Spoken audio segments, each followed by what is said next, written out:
Halo teman-teman semua, balik lagi di channel Coviku Invest. Di channel ini saya lagi membuat sebuah dokumentasi juga eksperimen perjalanan menuju 100 juta pertama saya di saham. Thank you buat teman-teman yang masih ngikutin sampai sekarang ini. Dan kali ini saya nggak akan bahas soal kinerja portofolio mingguan saya dulu, karena masih belum tutup minggu ya. Nanti mungkin hari Jumat atau weekend ini saya bakal bikin video performa portofolio saya di week 17 berarti.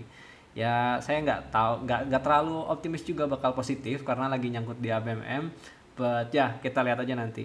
Nah kali ini saya bakal bikin video yang ibaratnya bisa dibilang video seadanya ya. Jadi mungkin saya bakal ngerekam video ini eh, dengan cara kayak gimana sih cara saya analisa saham gitu, gimana sih yang akhirnya saya melihat potensi saham, terus saya deep dive untuk analisa dan akhirnya saya beli sahamnya gitu.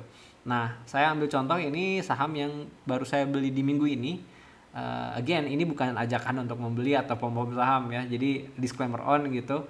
uh, segala keputusan jual atau beli saham itu kembali ke investor masing-masing. Nah, saham tersebut adalah SDPC atau Millennium Pharmacom International Tbk. Nah, di sini ini harganya 136 per lembarnya. Nah, salah satu yang alasan kenapa akhirnya saya coba putuskan untuk membeli saham ini adalah laba kuartal 1 2022-nya itu melonjak naik gitu dibandingkan kalau misalkan kita compare secara kuartal to kuartal gitu ya. Dari asalnya 890 juta jadi 11 miliar gitu. Ini lumayan gede gitu. Yang membuat PE ratio-nya itu tinggi. Bukan tinggi, sorry. Menarik PE ratio-nya gitu. 3,90 di bawah 4 PE ratio-nya. Nah, kita bakal deep dive lagi itu kenapa alasan saya buat beli saham ini. Pertama, market cap-nya juga memang masih kecil ya, cuma 173 miliar doang, kecil, nggak begitu tinggi market cap-nya. Jadi untuk potensi untuk kenaikan harganya itu bisa bisa jadi lumayan mudah untuk ngekerek harga sahamnya karena market cap-nya kan kecil. Nah, nextnya apalagi pertama itu 11 billion. Nah lalu saya coba buka untuk laporan keuangannya langsung gitu. Cara saya analisa saham. Again ini bukan sebuah metode analisa yang benar gitu. Saya masih belajar juga untuk deep dive gitu, belajar analisa saham, baca laporan keuangan. Saya masih cupu banget sebenarnya. Cuma ya kita belajar bareng-bareng. So kalau misalkan ada inputan yang dari teman-teman gitu dari cara saya analisa saham, boleh banget disampaikan di bawah di kolom komentar. Oke, nextnya kita bakal lihat di aset. Jadi di aset ini yang paling menarik itu saya ngelihatnya di piutang usahanya. Jadi kalau misalkan di compare secara kuartal lalu di 31 Desember 2021 dibandingkan dengan 31 Maret, itu piutang usahanya naik lumayan tinggi ya, sekitar 100 M, 100 miliar. Nah, itu yang membuat ngekerek jumlah aset lancarnya juga naik gitu. Oke, selanjutnya itu sekilas aja, saya gak akan deep dive dalam-dalam banget gitu. Itu yang menarik, menurut saya poin saya menarik.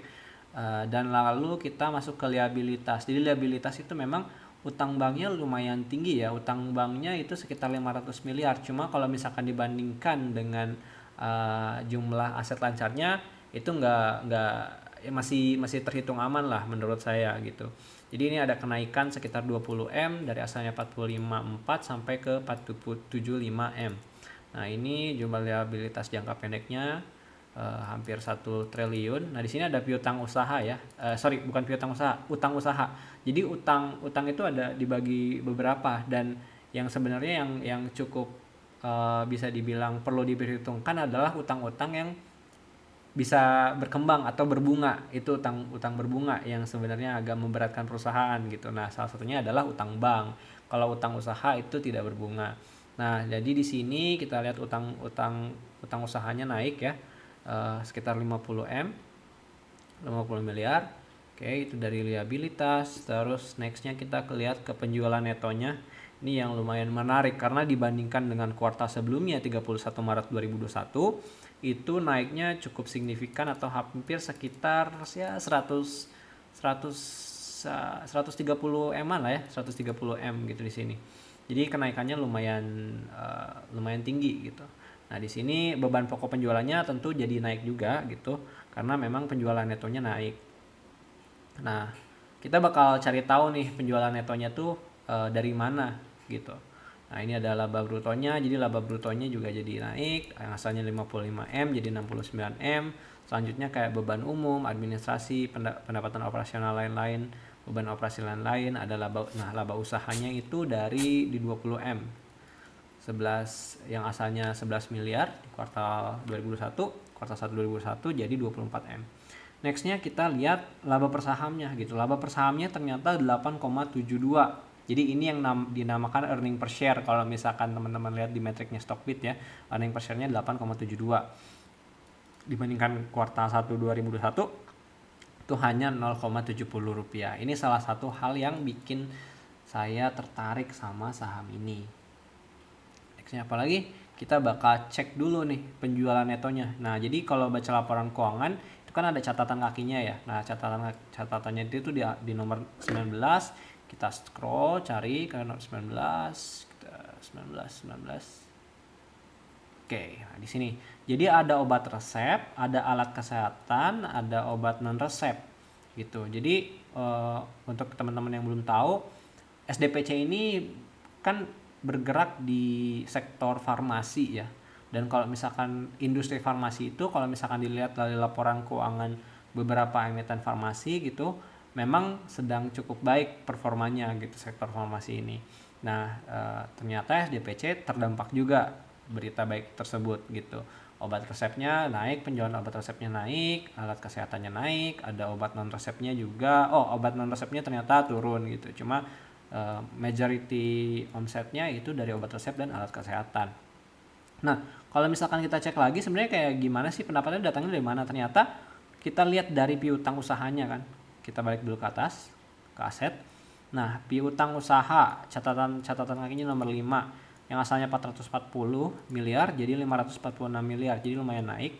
Kita cek catatan kaki yang kelima, cek.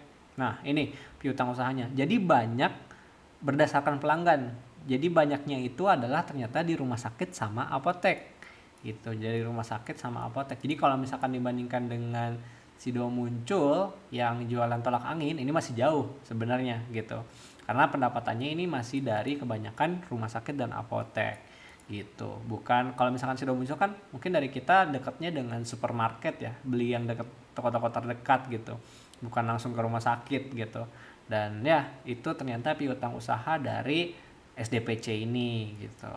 So, dari rumah sakit ini lumayan tinggi kenaikannya dibandingkan kuartal sebelumnya. Terus ada apotek.